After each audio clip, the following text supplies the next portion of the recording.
Olá a todos, sejam bem-vindos ao De Olho no Mercado. Hoje é 8 de julho de 2021 e nós tivemos aí o pregão de quinta-feira. Tá? Lembrando que amanhã não haverá pregão, né, por conta do feriado em São Paulo.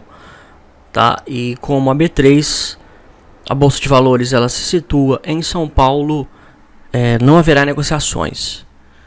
Tá? Eu acabei de descobrir isso alguns minutos atrás. Ou seja, hoje foi o último pregão da semana, tá?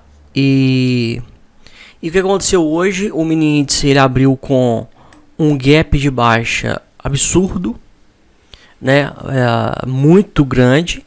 Ele caiu, ele começou a negociar cerca de 1.735 pontos abaixo do fechamento de ontem, tá?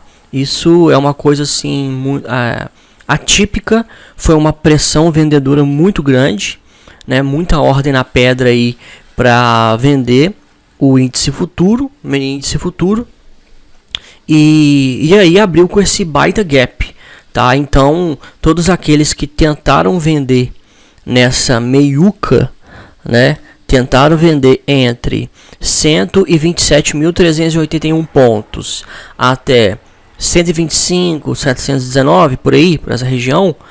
As ordens que tiveram aqui, elas não foram consumidas, tá? Para quem não sabe, esse é o chamado slippage, que é uma expressão em inglês que significa escorregadio, né? E aí é o seguinte, o que o slippage acontece? O preço, ele está... Você tem uma ordem, vamos supor que você tem uma ordem aqui no meio, 26.650, aqui no meio, uma ordem de venda, tá? A sua ordem está aqui, afinal de contas, sua ordem está mais de 500 pontos abaixo, tal. E aí é o seguinte, os preços, eles estão sendo negociados acima da sua ordem. E para ele cair, ele tem que necessariamente passar pela sua ordem, tá? Os preços, eles vão sendo consumidos, as ordens vão sendo consumidas e ele vai caindo, né, dentro do book de ofertas. E de acordo com as ordens de venda ou de compra colocadas no book de ofertas, que é o livro de negociações, os preços eles vão ou subindo ou caindo, dependendo do volume de venda ou compra. Só que quando acontece um gap, esse espaço vazio, quando ele ocorre, todas as ordens que estavam dentro desse espaço vazio, tanto de compra quanto de venda, elas não são consumidas. Então, vamos supor que alguém, né, você estava comprado, você comprou ontem 126.500 pontos, você comprou. Aí você ficou comprado hoje, e aí você colocou um stop, uma ordem de venda programada em 126.650, 150 pontos acima do onde você comprou, né? E aí, se os preços caíssem, né, até a sua ordem, você ia vender com 150 pontos de lucro. Só que, quando começou as negociações, ele começou, vamos ver aqui a máxima, 125.690. Simplesmente, você, quando começa a negociação, se você comprou 126.500, você está perdendo, você já começou a perder 190 pontos, né? Aliás, 1.190 pontos, porque a máxima foi 125.000, não 126. Então, olha só, você comprou em 126.500 ontem. Aqui no período da tarde, aqui, ó, 126.500. Você colocou uma ordem para vender quando atingisse 126.650 pontos. Você teria lucro de 150 pontos, tá? Que é a diferença entre o ponto que você comprou e o ponto que você ia vender. Beleza. Quando amanhece e começa às 9 horas da manhã a negociação, quando começa abre o book de ofertas, o nível do preço do mini índice, ele simplesmente começa a ser negociado em 125.690, não 126. Quando ele começa, você está perdendo. A sua ordem de venda não foi acionada, então você não conseguiu vender com lucro. Você mantém comprado, porque a sua ordem não foi consumida no book de ofertas, você ainda está comprado, e como ele caiu, ele começou a negociação abaixo do nível que você comprou, ele começou a 1.190 pontos abaixo. Imagina, 1.190 pontos. Meus amigos, 1.190 pontos. Mercado futuro, quando você operar um mini índice, só para você ter uma ideia, o mini índice você opera com contratos futuros alavancado. Né? Você não tem como você operar sem ser alavancado. É necessariamente alavancado. O que é alavancado? Você tem uma quantidade na corretora e você opera mais dinheiro do que você tem. No day trade, eles exigem, geralmente tem corretora que exige 50, tem corretora que exige até R$25 por mini contrato, né? Mas no swing trade tem corretora que está exigindo 2.000, de 1.500 a R$3.000 por mini contrato. Aí por quê? Porque pode acontecer o que aconteceu hoje, tá? O que aconteceu hoje. Então é o seguinte, se você estava comprado em 10 mini contratos do índice, no exemplo que eu dei, você comprou a 126.500, tá? Quando ele começou a negociação, você estava perdendo R$1.190. Aliás, 1.190 não, 10 mini contratos é o dobro. Você estava perdendo 2.300 e tantos reais quando começou a negociação. Então, olha só, você colocou a sua ordem no book de ofertas e você esperava sair com R$300 de lucro. Quando você foi abrir a bolsa hoje, se você às 9 horas não estava com ela aberta, vamos supor que você entrou aqui, ó. Não, isso aqui foi meio-dia. Vamos supor que você abriu meio-dia, você atrasou hoje e tal. Você tá comprado, você tá com a sua ordem lá, você fala, não, minha ordem tá lá, tá protegido, né? Aqui, ó, ele vai buscar a média de 200, né? Os preços estão subindo e tal. Quando você abriu meio-dia, você tava com mais de R$2.000 de negativo na corretora. Mais de R$2.000. Então a margem que você tinha, ela foi consumida. Olha só, você terminou o dia de ontem esperando ganhar 300. Você começou o dia de hoje perdendo mais de R$2.000. Esse é o problema de você ficar comprado no mini índice. E esse é o problema de você ter o stop, tá? Esse meu exemplo, né, eu estou dando um exemplo aqui em cima aqui, ó, do mini índice, tá? São mini contratos futuros do índice Bovespa. Tudo bem. Mas isso que aconteceu aqui pode e acontece com ações também. Então a gente opera ações, a gente compra, a gente coloca a ordem de venda um pouco abaixo, se os preços caírem, aciona a nossa ordem de venda. Aí como a gente escolhe o preço que a gente vai vender e a gente sabe o número de ações que a gente comprou, então a gente sabe quanto que a gente vai perder, né? Então você sabe quanto que você vai perder se os preços caírem. Mas é isso, você planeja previamente, isso é pensado. Você realmente compra naquele valor e coloca a ordem de venda programada naquele determinado valor abaixo, sabendo que você está arriscando lá R$1.500, por aí vai. Beleza. E você coloca uma ordem de venda acima, caso os preços subam, aciona a sua ordem de venda e você sai no lucro. Beleza. Só que se acontecer isso daqui, ó, um gap, a sua ordem de venda que estava lá, ela não é consumida. Você fica comprado. E a ação, ela pode cair o tanto que for. Você vai ter o prejuízo do valor que ela caiu. Tá? Você comprou a R$50. 1.000 ações, você gastou R$50.000. Beleza, você estava com 50 mil lá. Ela caiu para R$20. Você perdeu 30 mil só com essa queda. Aí você fala, mas eu tinha uma ordem de venda aqui, ó. Quando ele caísse para R$40, então eu ia perder 10 mil. 10 mil para mim é tranquilo. Tá, mas sofreu o chamado slippage. Como que você não sofre slippage? Como você não sofre esse tipo de coisa? Só com opções. Tá, você compra e você adquire opções de put. Inclusive, este é o assunto. Eu já estou até adiantando o assunto que eu vou tratar na próxima Masterclass. Né, uma aula mais detalhada, mais aprofundada. Por isso que eu chamo de Masterclass. né, que não é uma aula que está dentro de um curso, mas é uma aula com um tema mais aprofundado, onde que eu vou falar sobre gestão de carteira com opções. Tá? E aí eu vou falar basicamente disso. Tá? Como que funciona o strike e etc. Que é a finalidade das opções, né? Você gasta um pouco de dinheiro comprando opções. Então, por exemplo, você comprou lá a ação de R$50. 1.000 ações, você gastou 50 mil. Tá, você vai ter que comprar lá as opções.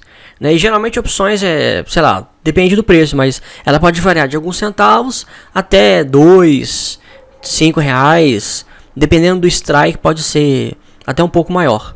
Mas aí você vai gastar aí, vamos supor, uns 5 mil reais para opções. Só que as pessoas podem achar ruim, eu tenho que gastar um pouco a mais. Mas esse pouco a mais é a proteção do seu patrimônio. Tá? Porque quando você compra a opção, né, o put, ele não está, não configura, ele não coloca a sua ordem de venda aqui. Não. Você só vai exercer, né, o termo técnico se chama exercer a opção no dia do vencimento dela. Você vai lá, as ações caíram lá de 50 reais para 20 reais. Eu estou perdendo 30 mil. Não, você tinha a opção de vender ela, por exemplo, a 45 reais. Tá, aí você leva para o vencimento. Então você pode ficar lá comprada, ela pode cair para R$1. Tá, de 50 reais para R$1. Não interessa. Quando você vai exercer a opção, você pode exercer a sua opção de put de venda e você vai conseguir vender a 45 reais. E aí você vai ter só 5 reais de prejuízo. Tá? De pura ação. Então a proteção aí, as opções é essa, né? Elas servem como proteção. Tá? A gente usa stop loss, uma ordem programada. O stop loss ele tem esse lado negativo. Tá? Então assim, eu acho interessante, né, falar sobre isso, porque isso aconteceu hoje no mini índice, né? Um baita gap, um gap enorme, né? E falar sobre isso que aconteceu aqui, ó. Né, as ordens que estavam lá não foram consumidas. Isso você tem que tomar muito cuidado. Por isso que as corretoras exigem essa margem muito grande, tá? Porque se o camarada estava comprado em apenas um mini contrato do índice, né, quando caiu aqui aos 1.100 e tantos pontos, já consumiu mais de 2 mil reais. Isso na suposição de que comprou a 126.500, né? Porque se ele comprou mais acima, aí, né, o prejuízo foi maior. Tá?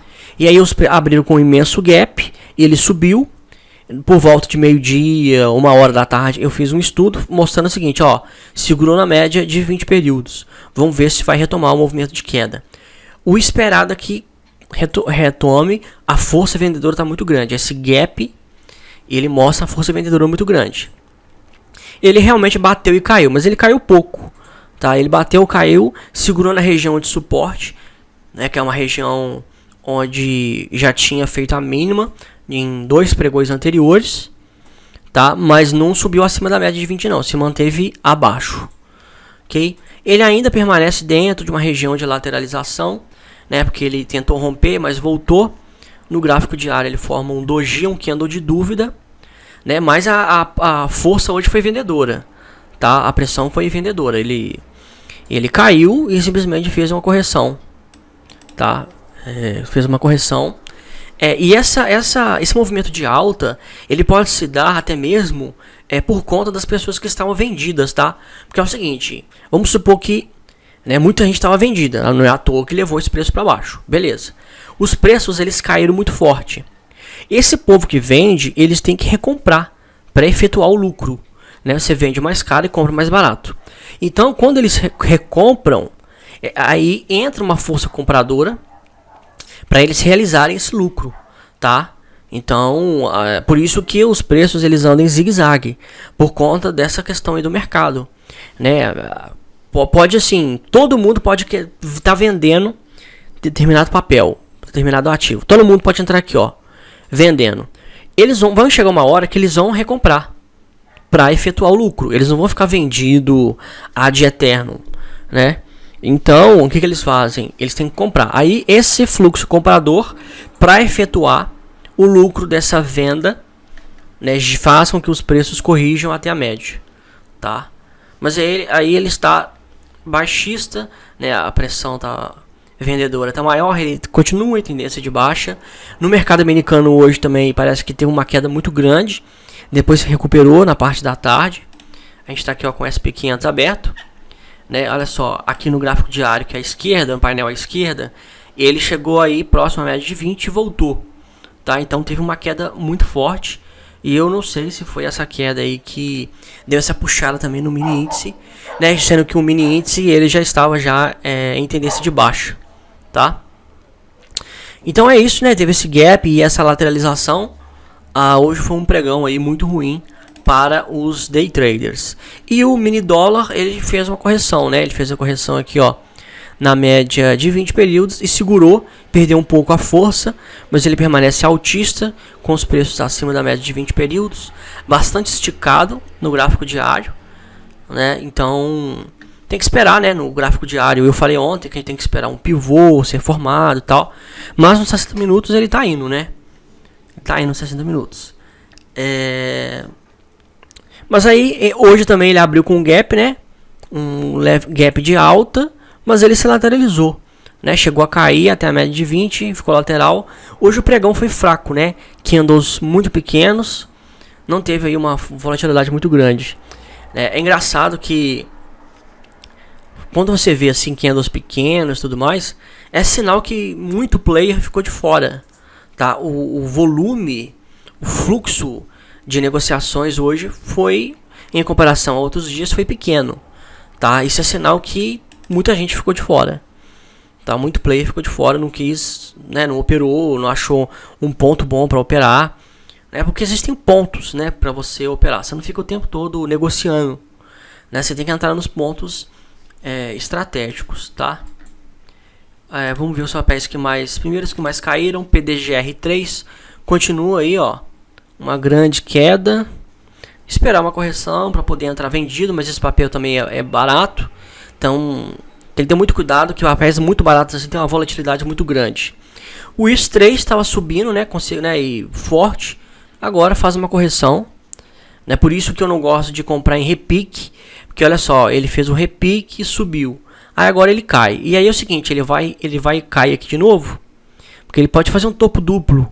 E aí ele pode cair até na média de 20. Por isso que swing trade, meu amigo, no gráfico diário, espera corrigir na média de 20 períodos. Tá? Não tem o que fazer. Tecno 3, que ontem eu falei que possivelmente poderia ter aqui, ó, um ponto contínuo, ele não reagiu, né? Não reagiu, ó. No gráfico de 60 minutos caiu abaixo da média de 20, né? Não segurou na média de 20. Então, né, ele já vinha perdendo força aqui e tal. Não vi com bons olhos esse candle aqui. Tinha que ser um candle de força, um candle maior, para configurar um ponto contínuo, também um volume muito maior, muito acima da média. Não foi e perdeu a média de 20 do gráfico 60 minutos. Para entrar comprado tem que esperar um pivô de alta ser formado com 60 minutos, tá? POSE 3 subiu, mas correção da queda, né? Nos 60 minutos formou talvez aqui tá iniciando um pivô, mas tem a média de 20 aqui, ó, né? A média de 20 períodos logo aqui em cima, então ela é uma resistência muito forte. ENAT tá fazendo um pullback para retomada da queda. E TASA 4 TASA 4 fez um repique, mas não conseguiu romper a máxima, né, anterior. Então tem uma região de resistência aqui. Eu, afastado da média de 20, não entro. Falei que talvez podia ter um trade aqui, ó, mas você pode ver que, olha só, tentou romper e caiu, não teve êxito, né? Então, por conta desse afastamento da média do gráfico diário, nos 60 minutos ele pode cair, tá? Então, assim, o ideal é esperar corrigir na média de 20. Esse é o cenário ideal, tá? Então, assim, esse foi, né? A bolsa hoje também estava fraca. Olha só, a máxima foi 3,04%. Foi, assim, a oscilação máxima que teve de alta, né? E de queda 7,24. Geralmente, né, tem oscilações muito mais fortes em outros dias. Nas ações também, muitos players ficaram de fora, tá? Muitos players ficaram de fora. Não sei se também antecipando ao feriado, né? Porque antes do feriado também tem as chamadas puxadas, tá? Você fala, é a famosa puxada. Você vê isso no mercado? É o seguinte, é player grande que entra comprado e tenta jogar o preço para cima ou tenta jogar o preço para baixo, tá? Pra passar o final de semana com os preços no patamar em que eles querem, tá? Para gerar aí alguma questão emocional, para o pessoal achar que o mercado tá dando uma reagida, né? Alguma coisa nesse sentido. Então o pessoal fica de fora por conta dos ruídos, tá? Dias que antecedem final de semana, igual sexta-feira, né? E antes de feriados, tem determinados ruídos, esses movimentos atípicos com segundas intenções aí. E aí, para ficar de fora desses ruídos, o pessoal não opera, né? O fluxo de negociação ele é menor, como a gente está vendo que realmente foi, né? O fluxo de hoje, o pessoal já sabia que amanhã seria feriado, né, em São Paulo, então por conta disso o fluxo foi menor, né? E amanhã não vai ter negociação nenhuma, então os preços fecharam nesses patamares aí esta semana, tá? O SP500 vai continuar, né? Obviamente o mercado americano continua e vai fechar a semana, mas ele tá fazendo um repique aqui no semanal também, não tá aí com nada, nenhuma novidade também, tá um repique. Tá afastado da média de 20 períodos, não tá com timing, né? A bolsa americana não tá uma bolsa assim que tá valorizando muito, tá? Não tá num bull market, né? Porque quando tá em movimento de alta, como está, o apelido que se dá a isso no mercado é bull market, né? Mas não tá com um bull market forte, tá?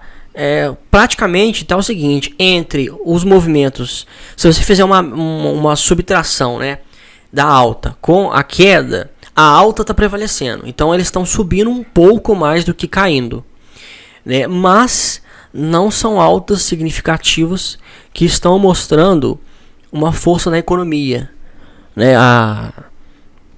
A bolsa de valores ela é um termômetro da economia, tá? Olha só, o S&P 500, que é esse índice que nós estamos com ele aberto aqui, ele é um índice da bolsa americana e dentro dele tem 500 ações de 500 empresas.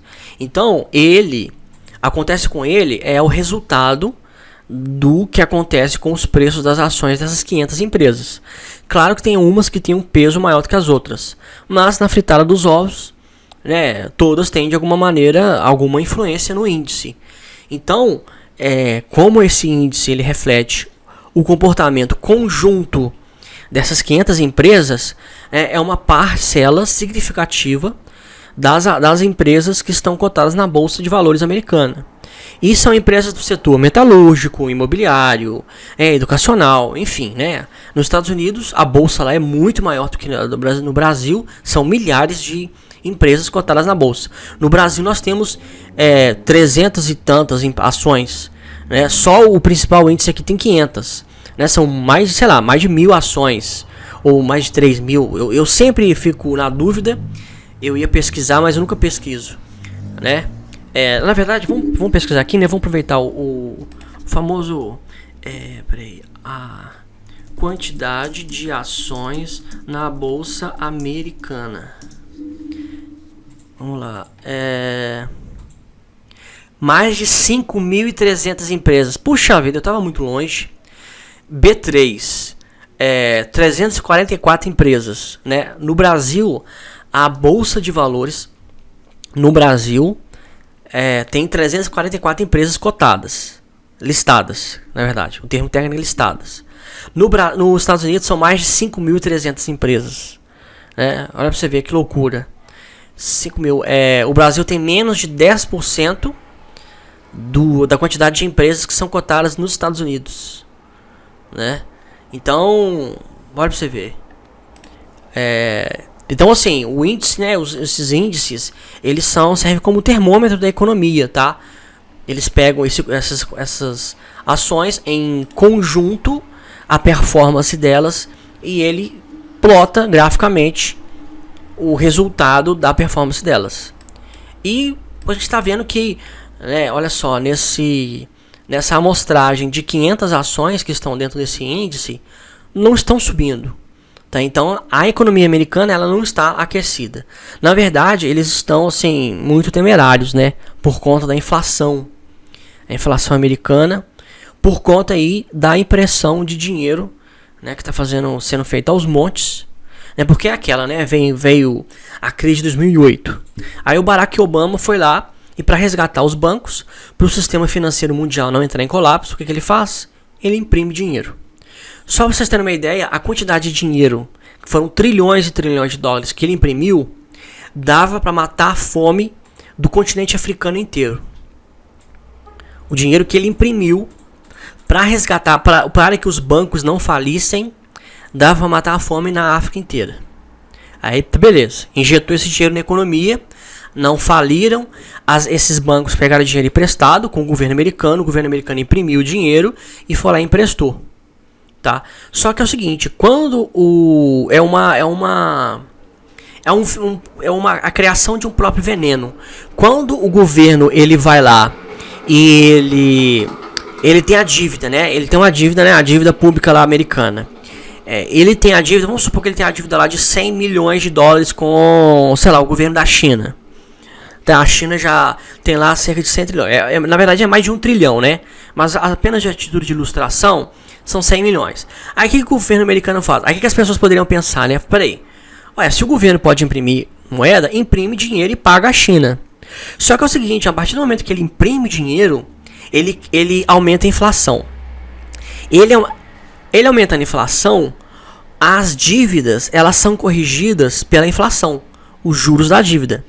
Né? A fórmula matemática que compõe os juros da dívida, ele tem um dos elementos é a inflação. Então, a partir do momento que ele imprime dinheiro para ele pagar a dívida aumenta. Tá? Então, imprimir dinheiro não é a solução. Em 2008 imprimiram dinheiro. Agora, com a pandemia, de novo, várias empresas iam quebrar. Tá? Várias empresas iam quebrar. E o governo americano, novamente, para resgatar os bancos, as empresas, não apenas os bancos agora, porque em 2008 foi os bancos. Né? Agora, para resgatar as aéreas, principalmente as empresas aéreas, né, que ele vai lá, imprimiu mais dinheiro. Só que quando ele imprime mais dinheiro, a dívida que ele tem, que é trilionária, aumenta. Os Estados Unidos, muita gente não sabe, mas os Estados Unidos, ele figura em primeiro lugar em duas listas. Ele é primeiro o país mais rico do mundo e também o país mais endividado do mundo. Os Estados Unidos ele tem mais dívida que, por exemplo, o Brasil tem. Tá? Por isso que vários economistas falam que vai haver um colapso da economia americana. O dólar vai entrar em colapso. Porque por conta dessa dívida, né? Se ela chegar num patamar impagável, na verdade, né, nem quem vai definir se é impagável ou não é o mercado. Tá? Por isso que as crises elas acontecem assim, da noite pro dia. Por quê? Porque se um mercado ele, de repente ele entende que é impagável, e aí os grandes fundos lá, ó, que administram trilhões, como por exemplo o fundo do BlackRock, do Larry Fink, né, eles administram trilhões e trilhões de dólares. Se o Larry Fink da vida, ele chega lá e ele cisma que os Estados Unidos não vai pagar ele chega lá e começar a resgatar os trilhões, os bilhões de dólares que ele tem lá investido, o mercado, meu amigo, vai em queda. Tá? O mercado vai em queda.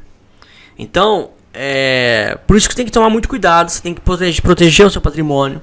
Tá? O mercado americano também. No Brasil, o mercado de opções ele é muito incipiente. Tá? Se você for caçar opções de todas, por exemplo, todas as ações do Ibovespa, que são as principais ações da bolsa, você não vai encontrar. A liquidez, a negociação entre elas é muito pequena, muito baixa. No mercado americano, a liquidez é altíssima, altíssima, tá? Então, assim, o mercado americano é um mercado muito mais avançado mesmo do que o mercado brasileiro. Só que também, né, é um mercado, uma economia frágil, tá? As pessoas acham que a economia americana é uma economia forte, não. É uma economia frágil que a qualquer momento pode vir a colapsar, tá? E só que lá também tem o mercado de opções, né? Você compra SP500, existe opções de venda de SP500, tá? Existem opções de todas as ações lá. A liquidez lá é enorme e o mercado muito mais avançado. Ok? Para finalizar, vamos falar sobre o nosso site, grafistas.com.br, onde você encontra todos os nossos conteúdos, tá? E por apenas R$ 49,90 você faz a sua assinatura, e aqui está discriminado todos os conteúdos que a gente fornece. E semana passada a gente publicou a nossa 25ª edição da revista Grafistas. A gente falou sobre o TradingView, a maior plataforma e rede social de análise gráfica do mundo. Tá, que inclusive é um novo parceiro aí da Grafistas, né? E o Gabriel Fou, que é o gerente aí de crescimento do TradingView, ele nos deu uma entrevista, o Gabriel Fou, e aí ele falou bastante sobre a plataforma, muita coisa aí bacana aí, ok? Então acessem o nosso canal no Telegram ou o link da bio do Instagram e baixe a revista, ok? Então eu vou ficando por aqui. Amanhã, né, como disse, não tem negociações. Então, se Deus quiser, nos vemos na segunda-feira.